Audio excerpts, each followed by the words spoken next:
Well, Mike Ako, and good afternoon. Mahalo for joining us for today's, it's okay, AEN agenda hearing. It's Wednesday, April 12th at 1 p.m. And we're here in 224, conference room 224, and also video conferencing. In the unlikely event that we'll have any tech problems, we have to reconvene. It'll be on Friday at 1 p.m. here in room 224 at 1, on the 14th.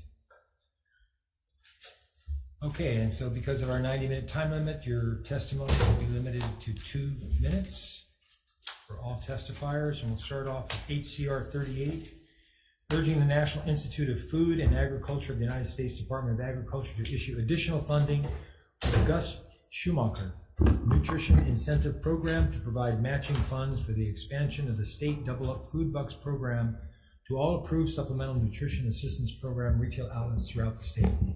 First up, we have Department of Ag.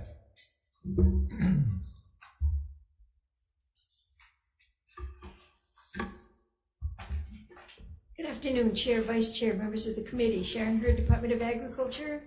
The department stands in strong support of this resolution and comments that the state has previously successfully administered Gustin awards that increase SNAP recipient access to Hawaii fruits and vegetables through the DeBucks program. Thank you, Sharon. Thank you. Next is Department of Health. Good afternoon, Chair Howard, members of the committee. I am Council Smith for Director for the Department of Health, and we stand on our testimony and support. Thank you very much. Next is Ted Boland from the Climate Protectors Hawaii. Aloha, Chair Gabbard, Vice Chair Richards, committees. The Double Up Bucks program, which distributes SNAP benefits to low-income people, is a wonderful program. It's been described by others as a win-win because it supports local farmers by providing a market for healthy food and vegetables. It's also obviously helps the low-income families. From the Climate Protectors Hawaii, I would say it's a win-win-win because it also, when we grow our food locally, we save on climate emissions. So we don't ship food from thousands of miles away, we grow it here. We need to do that for our food security. So I strongly urge passage of this resolution. Thank you for the opportunity to testify. Ted. Next is Micah Munakata from Ulupono. Good afternoon, Chair Gabbard, Vice Chair Richards, and members of the committee. Micah Munakata here on behalf of the Ulupono Initiative. We'll stand on our testimony in strong support of this measure. I think what this resolution seeks to do is really call attention to a federal program that has benefited, or our state has benefited from through the SNAP Double Up Food Bucks program. I know we have supporters in this room, so I don't need to speak to the program necessarily, but just sort of reiterating the importance of, for us to take advantage of federal dollars, we need to have a match. And that really requires some dedicated, consistent funding in order to do that. And so I think, referencing the great bill that moved through this session, House Bill 1248, and it should be heading to session, that measure be considered for some funding that would really help to move this resolution forward. I think the ask is for $3 million per year moving forward. And if it can be a consistent thing, then we can take advantage of all those federal monies that are out there. Thank you very much, Chair. Thank you, Micah.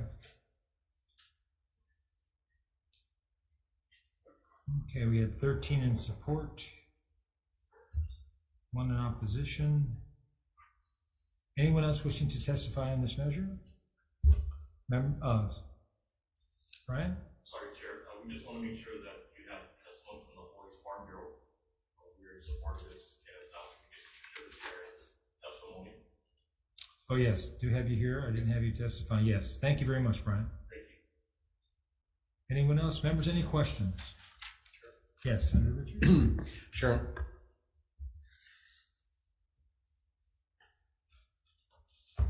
Senator. Thank you for being here. Just a quick question as far as scale. Everybody supports this. What's the limit? How high do you think we could actually take this program? How big could we make it? And if you don't have that answer right up front, but if we're going to shoot for the moon, I want to know where I'm directing. You mean in terms of dollars? Yeah. Okay, so it would be wonderful and ideal if the program could be extended to regular people, not only to SNAP recipients, but let the locals also try things that are local and fresh, fruits and vegetables at a discount.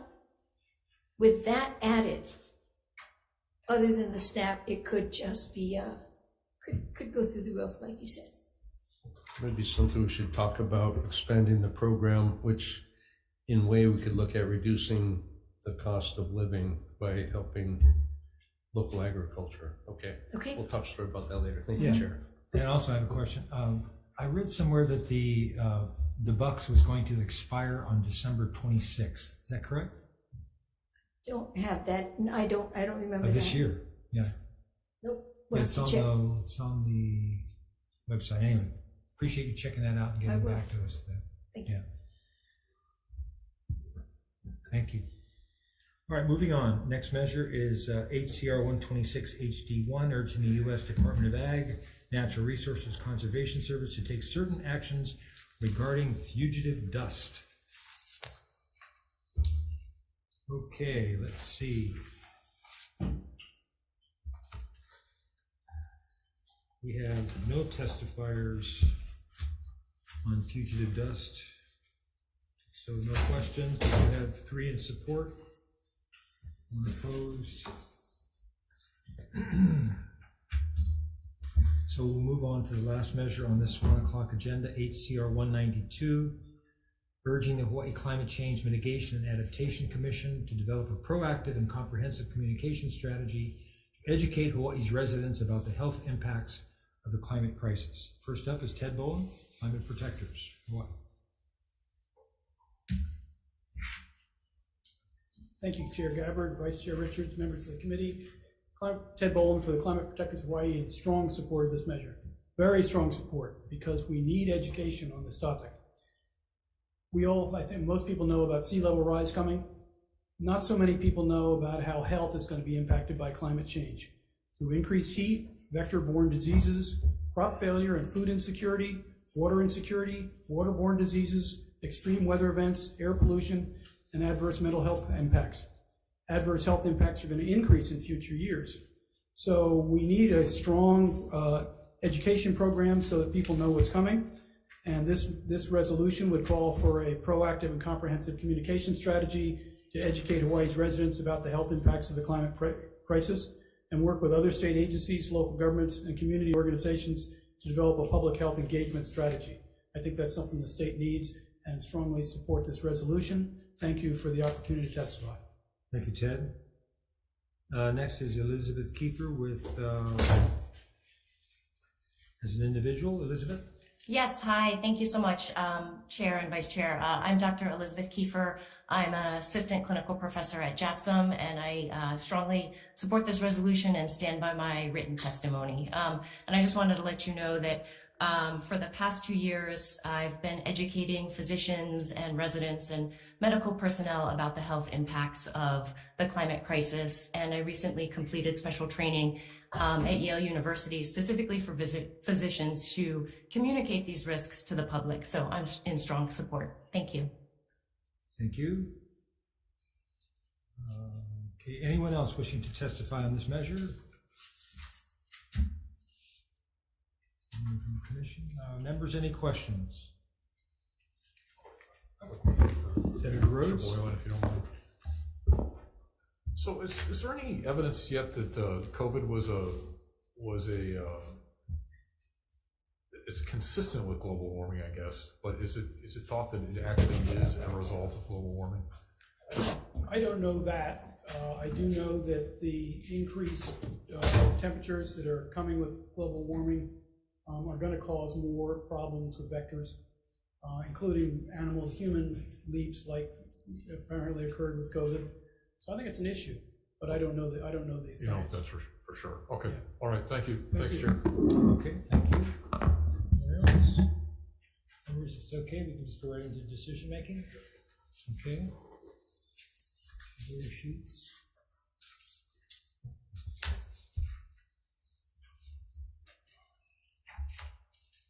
Okay, as far as decision making on the first measure, HCR 38, having to do with the Double Up Food Bucks program.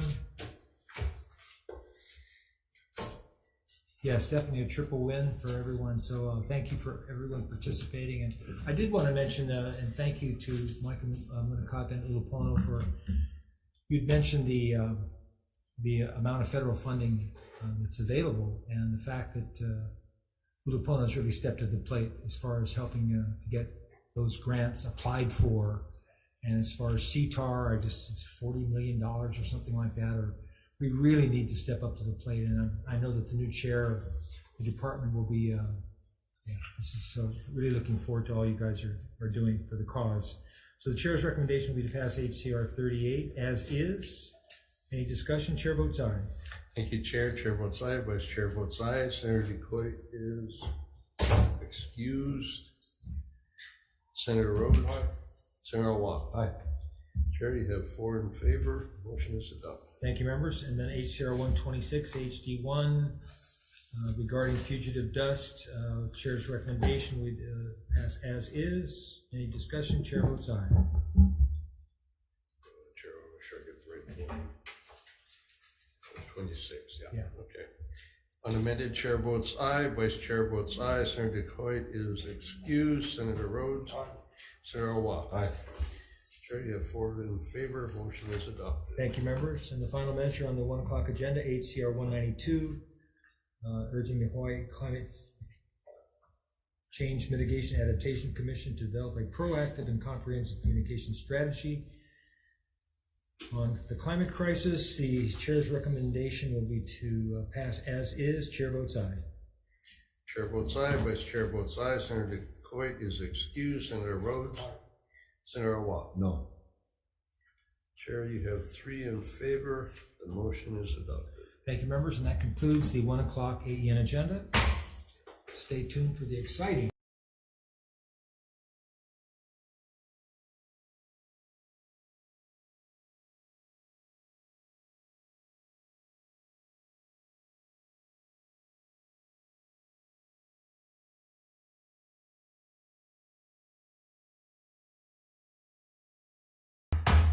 Good afternoon. I'd like to call the Joint Committee on Higher Education and Committee on Agriculture and Environment to order. Today is April 12th at 1:15 p.m. in room 224. We have one item on the agenda. But this meeting, first of all, is being streamed live on YouTube, and in the likely event that we have to end abruptly the hearing due to technical difficulties, the committee will reconvene to discuss any outstanding businesses at 1:15 p.m. on Friday, April 14th in this room, room 224. For those of you participating remotely, your audio will be muted and disabled until shortly before your turn to testify, and you will be limited to 2 minutes, whether you are in Zoom or in person. And we apologize if there are any technical glitches during your turn to testify, but we will have to move on due to time constraints. So the first item on the agenda is HCR 102, House Draft 1, requesting the University of Hawaii Water Resources Research Center to conduct a feasibility study on new technologies related to cesspool water remediation, which may include organic biodegradable water clarifiers. And testifying, we have Department of Environmental Health Administration. Good afternoon, Cedar Fruiter with the Department of Health. We stand on our written testimony in support. Mahalo. Thank you. Tracy Yoshimura, testifying for PJY Global Consultants, also on Zoom in support. Hello there. Good afternoon, committee members and Chairman Kim. My name is Tracy Shimura, representative for Comtech Solutions. I stand by my written testimony and I'm open for questions. Thank you, Tracy. Ted Boland, testifying for Hawaii Reef and Ocean Coalition in support. Welcome, Ted.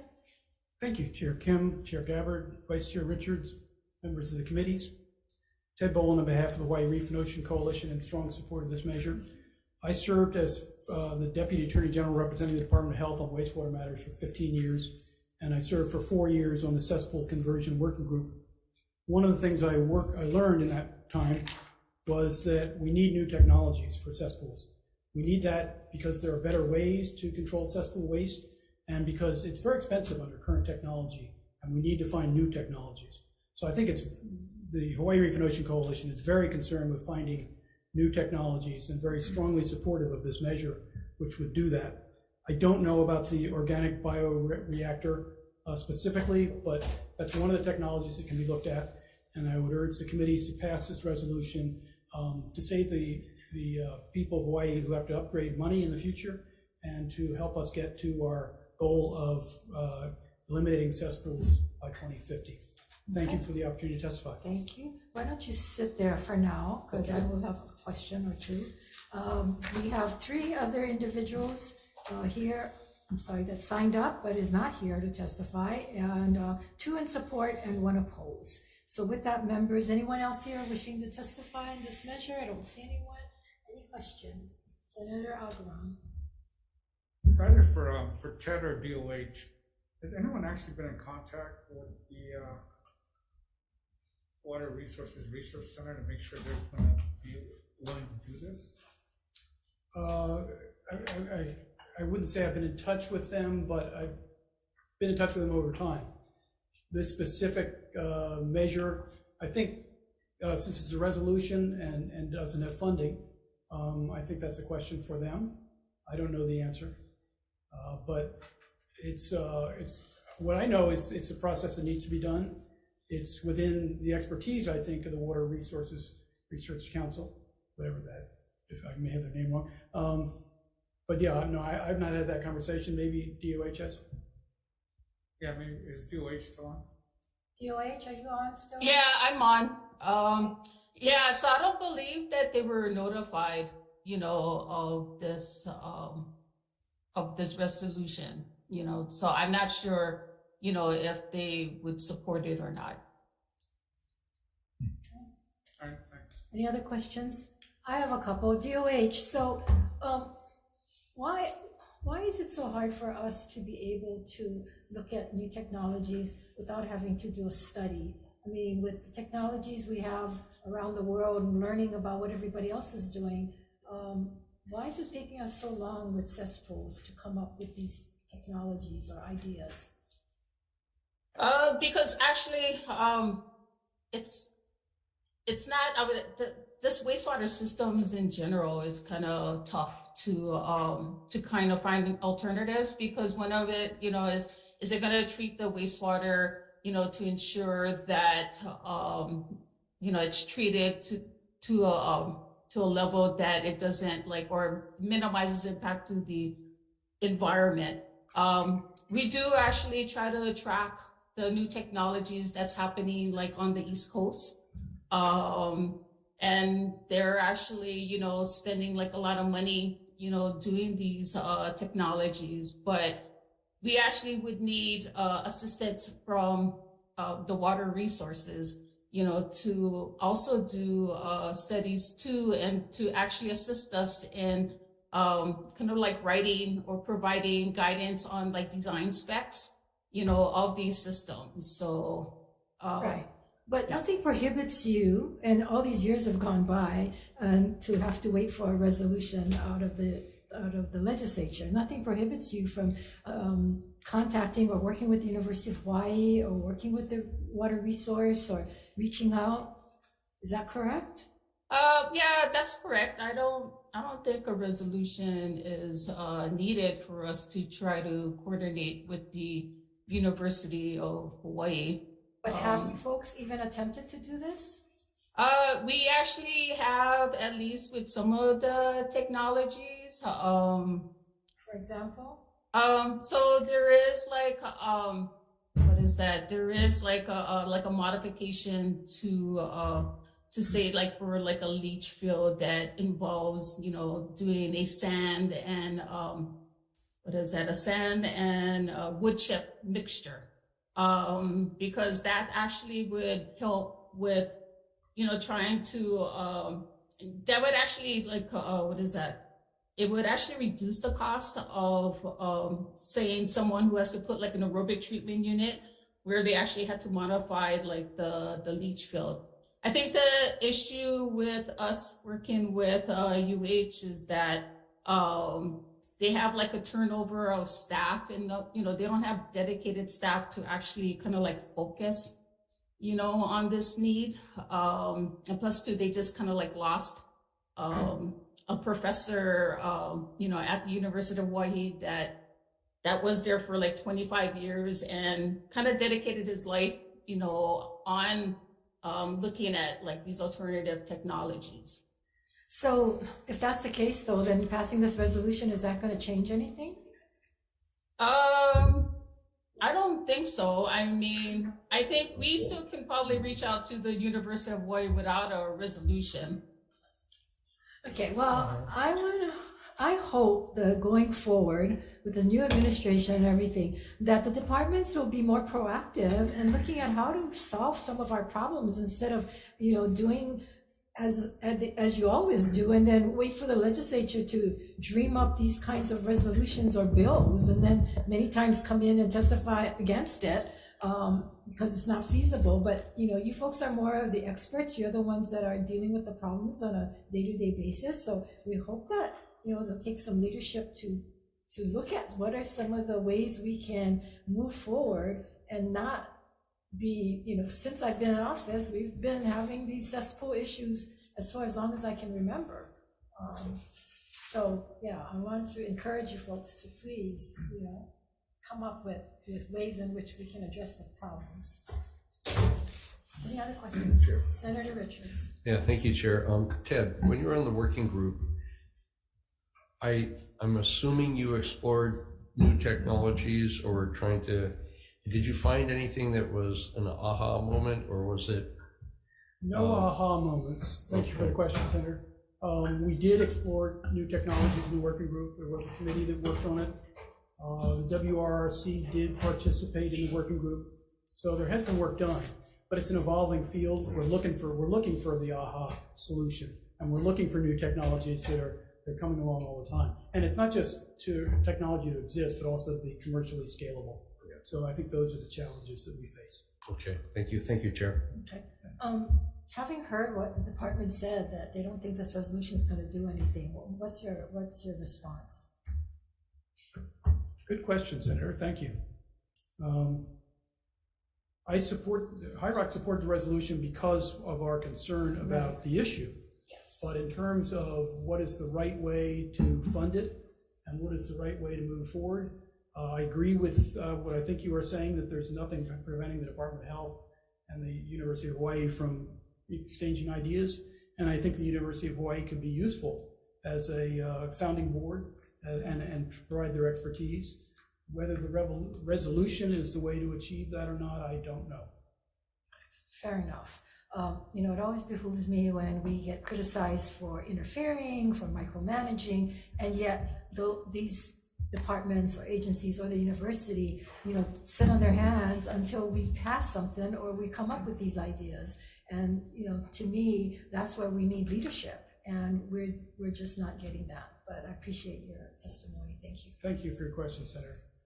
Members, any other questions? If not,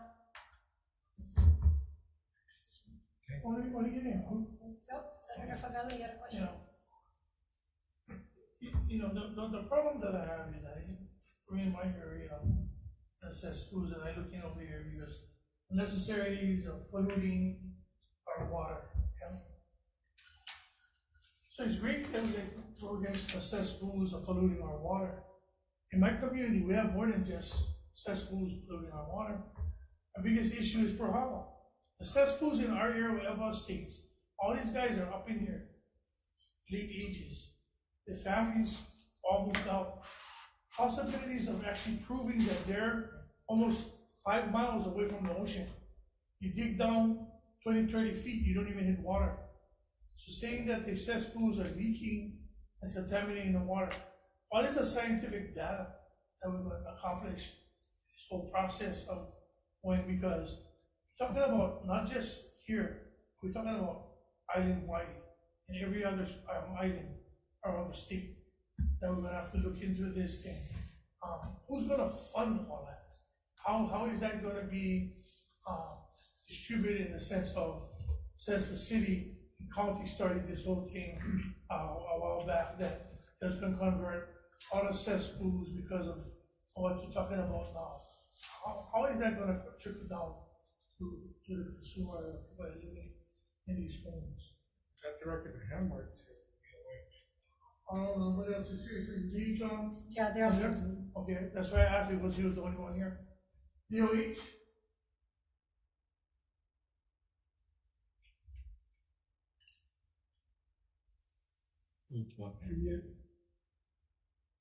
Oh, your audio. Yeah, can you actually ask the question again? Sorry. Bottom line is that, what is the scientific data that's showing that we having these, issues in certain, areas? How is it gonna trickle down to the consumer? So there actually has been numerous studies that actually show that the, cesspools are impacting nearshore waters. What is the data, okay? We can see like we have a number of studies where the studies was. Yeah, University of Hawaii. No, they came from the board in total opposition in any transmission or cesspool conversions or anything like that when the city came. Zero. Because why? You're 78 years old. So you're telling me that you have scientific data showing that all the cesspools or certain districts cesspools causing contamination in the water. Senator, these are really good questions, and I agree with you on the concerns. Unfortunately, this resolution just deals with UH trying to look for technologies and how to solve the cesspool. So I don't think they're prepared to answer some of your questions. Okay. Do we have any money going into this? No, that's okay, issues then, no problem. Okay, thank you. Study all you want. Anyone else? Not, thank you very much. Thank you very much. Okay, we are in decision making. The recommendation. Members, the recommendation is, I understand the concerns that's been raised and the department saying this resolution might not do anything. However, we do want to make a statement that we think that the department and universities should be proactive in trying to find these new technologies. So the recommendation is to pass as is. Any discussion? Two chairs agreeing? Okay, chair votes aye. Senator Kidani? 8CR 102 HD1 is to pass unamended. Chair votes aye. Vice Chair votes aye. Senator Fukunaga. Aye. Senator Keith Agaran. Aye. And Senator Favela. Aye. Measures adopted, Madam Chair. Thank you. Same recommendation for AEN.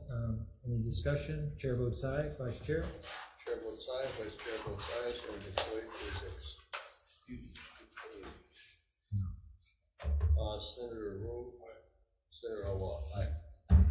Carried, 4 in favor, motion is adopted. Okay, thank you. Thank you very much.